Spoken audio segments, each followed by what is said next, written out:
오늘 설교 주제는 크리스찬의 정체성입니다.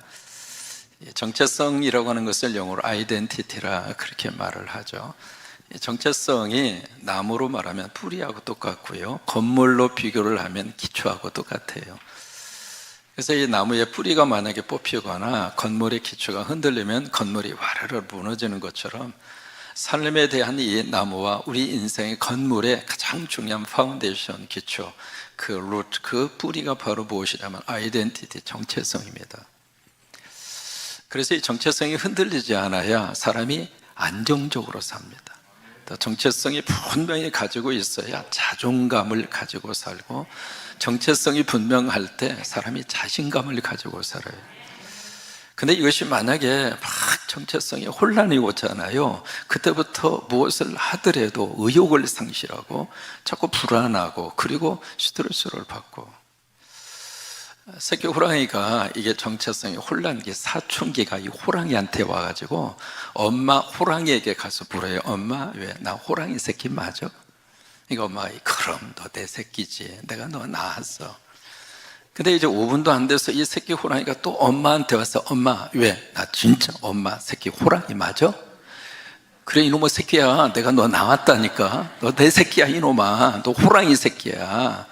그러니까 호랑이 새끼가 그런가 싶다 하더니 가다가 다시 5분도 안 돼서 다시 또 엄마한테 와서 엄마 왜 그래, 정말 엄마 내 호랑이 새끼 맞아?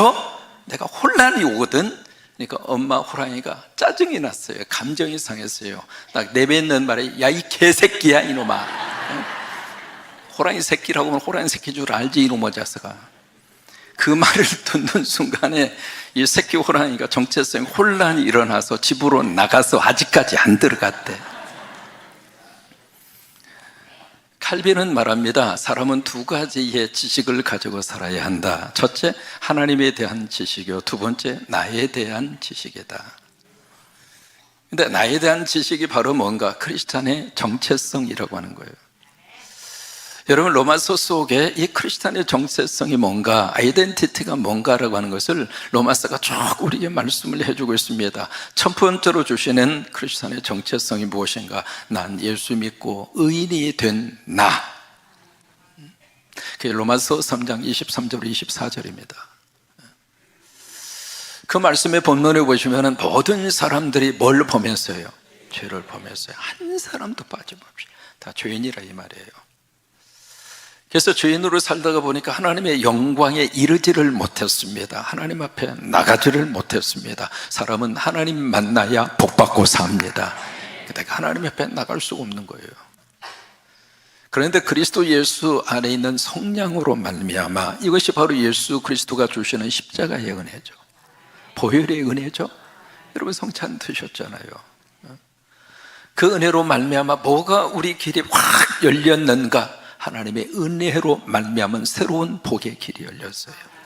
그것을 통해서 값없이 우리에게 뭘 주셨는가? 넌 의인이다. 의인이 아닌데 의인이라고 인정을 해주셨어요. 여러분, 그게 우리 크리스찬의 정체성 제1호입니다. 내가 의인이 됐다, 그 이야기는 내가 더 이상 죄 안 짓고 그렇게 완벽한 사람으로 산다, 그 말이 아니에요.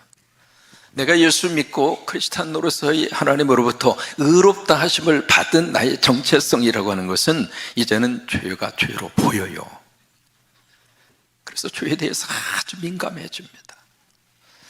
그리고 죄를 안 지키기 위해서 몸부림을 칩니다. 또 하나, 이 죄를 깨닫는 순간에 그 죄를 덮어버리고 그 죄를 완전히 무인격으로 그렇게 취급하는 것이 아니라 그 죄를 하나님 앞에 가지고 나와서 하나님 죄송합니다, 제가 연약하게 또 넘어졌습니다, 회개를 한다 이 말이에요. 여러분, 그게 크리스찬의 정체성이에요. 두 번째 크리스찬의 정체성이 무엇인가? 로마서 8장입니다. 로마서 8장에서 말씀하시는 크리스찬의 정체성은 내가 예수 믿고 내가 하나님의 자녀가 됐다. 이게 두 번째 크리스찬의 정체성이에요. 8장 15절을 보시면 너희가 다시는 무서운 종의 영을 받지 아니하고, 누가 영을 받기는 받았는데 이 영이 내 속에 들어와서 나를 완전히 노예처럼, 종처럼. 그 영이 무슨 영인가? 마귀와 사탄의 영이에요. 귀신의 영이에요. 잘못된 중독의 영이에요. 지금 우리들 모두는 말이죠, 핸드폰의 영의 지배를 받고 있는 거예요. 아이, 목사님 핸드폰 쓰는데 무슨 핸드폰의 영의 지배를 받아요? 하루 종일 여러분 손에 핸드폰 얼마나 가지고 계십니까? 눈 뜨자마자 무엇부터 찾아요? 그 종이 된 거지. 그러니까 우리가 영을 받기는 받았는데 그렇게 좋지 않는 영을 받았어요. 근데 그 영이 내 속에 들어와서 나에게 자유를 주는 것이 아니라 나를 얽어매더라, 이 말이에요. 근데 또 하나의 영이 우리 속에 들어왔습니다. 그 영이 무슨 영인가? 하나님의 영이에요. 성령님이 들어오셨어요. 예수님의 영이 들어오셨어요. 여러분 안에 하나님의 영이 있다고 믿어지시면 아멘. 그리스도의 영이 없으면 그리스도의 사람이 아니라. 그래서 하나님의 영이 내 속에 들어와서 나를 어떻게 변화시켜 주셨는가? 그 순간 하나님이 보이는 거예요. 하나님이 믿어지는 거예요. 하나님이 내 앞에 가까운 존재로 와닿는 거예요. 그게 하나님의 영이 내 속에 들어와서 나타나는 변화입니다. 그래서 성령이 내 안에 들어오셔서 그 영이 우리를 어디로 이끌어 가는가? 하나님의 자녀의 자리로. 그래서 양자의 영이라고 그런 거예요. 그러면서 우리가 하나님을 아빠, 아버지라고 부르짖느니라. 아빠라고 하는 것은 아람어예요.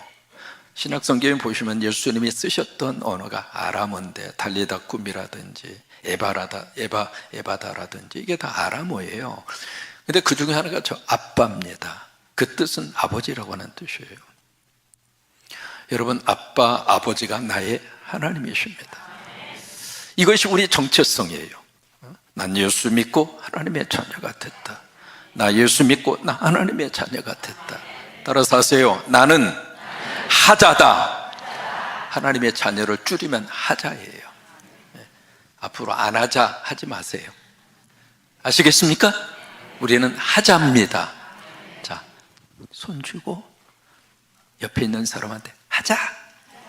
하자.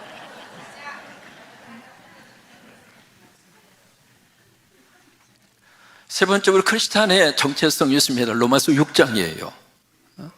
로마서 6장에 보시면 크리스찬의 정체성이 무엇인가? 예수 믿고 난 예수의 살림꾼이 됐다, 이 말이에요. 이게 로마서 6장 5절의 말씀이거든요. 그 말씀에 보시면 만일 우리가 그의 죽으심과 같은 모양으로 연합한 자가 되었으므로, 다시 말해 십자가에서 예수님이 돌아가신 것처럼 나도 죽고, 그것을 사자성어로 말하면 얘 죽, 나 죽. 예수님이 죽은 것처럼 나도 죽고, 그 다음에 죽은 것으로 끝나지 않고 예수님이 다시 부활하셨잖아요. 예수님이 부활하신 것처럼 나도 부활하고, 그것을 사자성어로 만들면 얘 살, 나 살. 예수님이 살아나신 것처럼 나도 살아나고. 그러니까 예수님과 내가 하나가 된 거예요. 여러분 안에 누가 계시는가? 예수님이 계세요. 한번 해보실까요? 내 안에 예수 있다. 아멘입니까? 어깨 펴고 사세요. 내 안에 예수 있다, 이 말이에요. 이게 크리스찬의 정체성이에요. 네 번째로 이 로마서 7장에 가시면 크리스찬의 정체성을 우리에게 말씀을 하십니다. 이것이 바로 율법 문제입니다. 이 율법에 매여서 살던 우리들이 복음을 알고 예수 그리스도를 믿으면서 더 이상 율법의 눈치를 보거나 율법에 매여 있지 않는 그런 새로운 존재로 우리의 정체성이 바꾸어졌다, 이 말이에요. 7장 1절을 보시면은 이 말씀을 성령께서 이 바울을 통하여 이 말씀을 기록하면서 뭐라고 7장 1절에서 말씀하느냐면, 형제자매들아. 여러분 성경 읽으실 때 형제들아 나오면 꼭 거기다가 자매들아를 꼭 넣어주세요. 자매들이 삐치면 큰일 납니다. 교회 안에 자매들이 얼마나 많은데. 이게 형제들아라고 나온 그 이유는 원래 성도들을 향한 호칭이에요. 그래서 원래가 형제 자매들아. 그래서 영어 번역은 자매들아가 꼭 들어갑니다. 여기 형제 자매들아, 내가 지금 쓰는데 누구한테 쓰는가? 법을 아는 자들한테 내가 이 말을 한다. 그 법을 아는 자가 누구인가? 율법을 아는 자예요. 율법을 모르는 사람에게 이 말씀을 쓰고 있는 것이 아니라 율법, 어렸을 때부터 율법을 철저하게 배우고 율법에 대해서 통달을 하고 있는 사람, 그들이 누구인가? 유대 크리스찬들이에요. 유대인의 배경을 가지고 태어난 사람이 예수 믿고 교회로 들어온 사람이에요. 그들에게 지금 이 말씀을 쓰면서 1절에 뭐라고 말씀하시느냐면, 너희는 그 법이라는 게 율법이에요. 율법이 사람이 살 동안만 그를 주관하는 줄을 알지 못하느냐. 여기에 살 동안이라고 하는 것은 율법과의 관계 속에 있을 때에만 그 법이 너희를 주관하는 줄을 알지 못하느냐. 지금도 유대인들은 그 율법의 법의 그 그늘 안에 유대인들은 지금도 살고 있습니다. 이 법이라고 하는 이 단어, 율법이라고 하는 단어가 로마서 7장에서 9번 나옵니다. 이때 율법은 십계명을 말하는 것이 아니라 십계명을 통해서 파생된 규범과 규례와 계명을 말합니다. 모두 613개입니다. 그래서 안식일이 되면 이게 일하지 말라, 일에 대한 규정을 아주 세밀하게 해서 안식일에 해서는 안 되는 것이 39가지입니다.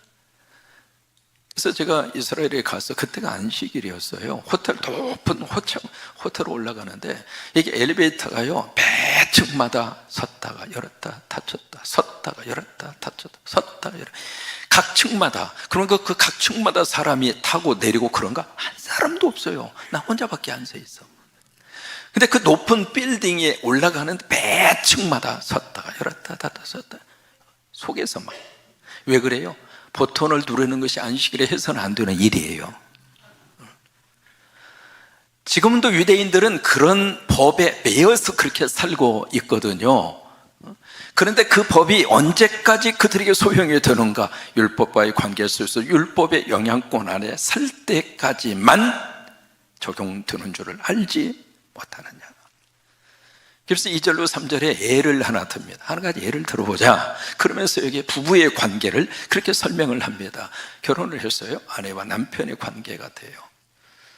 근데 둘 사이에서 서로가 이제 의무가 있잖아요. 그리고 서로가 지켜야 될 기본적인 부부로서의 관계가 있잖아요. 근데 그게 언제 거기서부터 자유함을 얻을 수 있는가? 둘 중 한 사람이 죽으면.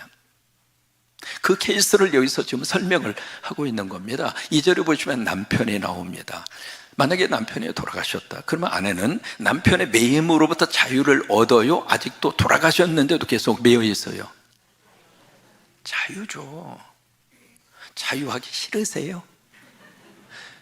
돌아가셨으면 이제 법조문을 끝난 겁니다. 그렇잖아요? 그렇다고 속으로 주여 빨리 돌아가시게 하옵소서 그러지 마시고, 그러니까 지금 그렇게 예를 들어서 설명을 하고 있는 겁니다. 근데 3절에서 만약에 이 남편이 버젓이 눈 버릅뜨고 살아 계시는데 이 아내가 지금 예를 드는 거예요. 다른 남자를 만나서 자꾸 불륜 관계를 맺고 바람을 피운다면 그 여인은 음녀다. 이해가 되시죠? 옛날 번역은 간부라고 그랬습니다. 간부, 간음을 한 여성이라 이 말이에요. 그런데 같이 이렇게 살다가 이 남편이 세상을 떠났으면 그 다음부터 법적으로 이 여성이 자유함을 얻는 것처럼 여기에 남편이 누구인가? 율법이라 이 말이에요. 율법 남편 만나서 결혼을 해서 이렇게 사는데, 와, 이 남편의 성격이 얼마나 까탈스러운지. 전라도 말로 성격이 거시기요. 도대체 집에 들어오자마자 손가락으로 침을 묻혀가지고 창문을 싹 흩으면서 집안에 있으면서 청소도 안 하고 말이야. 이 먼지구덩이라고. 쥐가 청소를 해보지? 얼마나 성격이 까탈스러운지 말이죠. 이 아내 입장으로서는 이 남편 비유 맞추는 것이 너무 힘들어.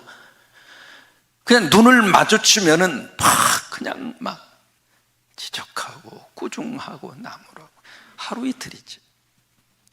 그러니까 율법 남편 만난 그 순간부터 자꾸 속이 말이죠 답답하면서 그냥 주눅이 들고 그런 모습으로 살았어요. 그런데 어느 날 이 율법 남편이 돌아가셨어. 그러니까 이 아내가 그냥 기쁘도다,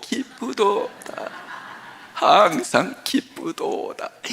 그래서 막 춤을 추는 거예요. 왜? 남편이 세상 떠났으니까 이제는 자유예요. 자유의 몸이 됐으니까 이제는 새로운 사람 만나서 시집가도 괜찮잖아요. 어떤 분이 아내가 돌아가셨는데 일주일 만에 재혼을 했어. 와, 해도 너무했더구만. 그래서 새로운 남편을 만났는데 그 새로운 남편이 예수 남편이야. 복음의 남편을 만났어요. 이 복음의 남편, 예수의 남편을 만났는데 그때부터는 얼마나 위로가 되는지. 쓸수에도 이 남편이 와서 아이 그럴 수 있어, 괜찮아. 다 당신 안 다쳤으면 돼. 그저 이 예수 남편은 전부 다 내 편이야. 나를 위로해주고 나를 격려해주고 아멘도 아니었고요. 이 예수 남편과 결혼한 다음부터는 얼굴이 활짝 펴지면서 야, 이게 인생 살맛났어. 여러분 이해가 되세요? 바로 그거라 이 말이에요. 우리가 예수를 믿으면 복음 안에 들어오면 더 이상 율법하고는 관계가 없어요. 우리가 지금 정결법에 구속받는 거 아니잖아요. 그죠? 우리 할례를 해야 구원받는다. 그 의식과 생각 속에 우리가 갇혀 있지 않잖아요. 우리는 마음대로 음식을 먹잖아요. 돼지고기 먹어요, 안 먹어요? 맛있지. 삼겹살, 와, 지글지글 자글자글 지글지글 자글자글. 거기다가 김치 팍 넣어가지고 삼겹살로 김치를 같이 팍 쳐서 침 넘어가시는 분은 배고픈 거예요. 그 삼겹살도 다른 데다 굽는 것이 아니라 돌멩이를 팍 불에다가 오래 달궈 가지고 돌멩이 위에다가 팍 달아오는 돌멩이 위에다가 삼겹살을 탁 넣으면 기름이 쫙 빠지고, 장어구이 잡수세요, 안 잡수세요? 율법적으로 보면 먹어서는 안 됩니다. 그러나 우리는 얽매이지 않잖아요. 남편이 바뀌었어. 예수 남편으로, 복음 남편으로. 그래서 4절에 보시면은요, 이렇게 말씀을 합니다. 그러므로 내 형제 자매들아, 너희도 그리스도의 몸으로 말미암아 율법에 대해서 죽임을 당하였으니, 무슨 얘기예요? 율법 남편 죽어버렸으니 그 말이에요. 더 이상 율법 남편 눈치볼 필요가 없지 않느냐. 그래서 우리가 죽은 자 가운데서 살아나신 이에게로 우리가 갔어요. 이것이 바로 다시 결혼했다 이 말이에요. 그래서 우리가 하나님을 위하여 뭘 맺게 돼요? 열매를 맺게 하려 함이라. 하나님을 위한 열매가 뭘까? 이게 머릿속에 내가 예수 믿고 새로운 신랑 만났으니까 이제 신랑을 위해서 뭔가 열심히 부지런히 해서 신랑 마음에 합한 자로 살기 위해서 노력하고 애쓰고, 그것이 바로 열매인가? 아니면 전도 많이 해오는 것이 열매인가? 아니면 주일 열심으로 하는 것이 열매인가? 물론 그런 면도 있습니다만은 여기서 말하는 하나님을 위한 열매라는 것은 바로 여러분입니다. 예수 믿고 하나님의 자녀된 여러분이 하나님을 위한 열매예요. 여러분들 하나님이 열매로 다 맺어주신 거예요. 이게 우리 크리스찬의 정체성입니다. 이집트 카이로가 수도입니다. 카이로에서 외곽으로 가면 거기에 보카탐이라고 하는 외곽 마을이 하나 있습니다. 근데 그 마을의 이름이 쓰레기 마을이에요. 카이로에서 나오는, 그 수도에서 나오는 모든 쓰레기가 그 보카탐 지역으로 다 모이는데, 그 모여있는데 그 마을의 사람들이 누가 살았냐면 콥티라고 하는 종파에 속한 크리스찬들이 거의 90%가 삽니다. 이분들은 왜 그쪽으로 모여서 사느냐면 이쪽 도심권이라든지 그쪽은 다 이슬람 문화예요. 그래서 이 예수 믿는 사람이 마음 놓고 기도하고 찬송하고 그러면 핍박을 받아요. 그래서 이분들이 몰려서 사람들이 잘 안 가는 그 보카탐 그쪽 쪽으로 모이다 보니까 그쪽에 크리스찬들이 90% 이상이 살아요. 그분들은 다 쓰레기를 분리수거해서 거기서 팔만한 거 분리해서 팔고, 아니면 거기서 나오는 음식 찌꺼기 먹고 뭐 그러고 살아요. 사는데 그 환경 자체가 얼마나 열악한지 모릅니다. 평균 기온이 35도에서 40도 올라가는데 쓰레기가 막 썩고 냄새나고 파리가 득실되고. 그래서 거기에 가면 두 가지 때문에 놀라요. 첫째로, 세상에 무슨 놈의 마을에 쓰레기가 이렇게 많은가, 그 때문에 놀라고, 두 번째는 그 보카탐 지역에 살고 있는 사람들의 얼굴의 표정을 보고 놀랍니다. 얼굴이 그렇게 해맑을 수가 없어요. 환경은 열악한데, 환경은 최악인데 어떻게 그들이 그런 속에서 그런 모습을 가지고 인생을 살 수가 있었을까? 그들은 크리스찬으로서의 아이덴티티를 가지고 산 거예요. 내가 이런 환경에서 살지만, 쓰레기 망을에서 살지만, 거기 가면 유명한 거기에 바위교회가 하나 있습니다. 그 교회의 그 예배는요, 성령의 기름 부으심이 충만하게 임합니다. 그러니까 그들 속에 바로 크리스찬의 아이덴티티가 살아있는 거예요. 나 예수 믿고 난 더 이상 교인이 아니라 나 의인이다. 나 예수 믿고 나 하나님의 자녀다. 하나님이 나의 아빠다. 성도여 울지 말라. 오빠가 아니라 아빠가 있다. 그들이 이제 그런 아이덴티티, 그 정체성을 가지고 사는 거예요. 나 예수 믿고 예수의 살림꾼이 됐고, 나 예수 믿고 더 이상 율법 남편 눈치 보지 않고 예수 남편과 더불어. 여러분, 이 크리스찬의 정체성을 꼭 가지고 그렇게 어깨 피고 사셨으면 좋겠습니다. 당당하게 사십시오. 그리고 신나게 사십시오. 멋지게 사십시오. 그리고 쳐주고 사십시오. 압축하면 당신 멋져. 아시겠습니까? 서로 한번 탁 손을 마주치면서 조심해서 하세요. 잘못하면 뺨을 때리니까 살짝만 하세요. 당신 멋져. 시작. 당신 멋져.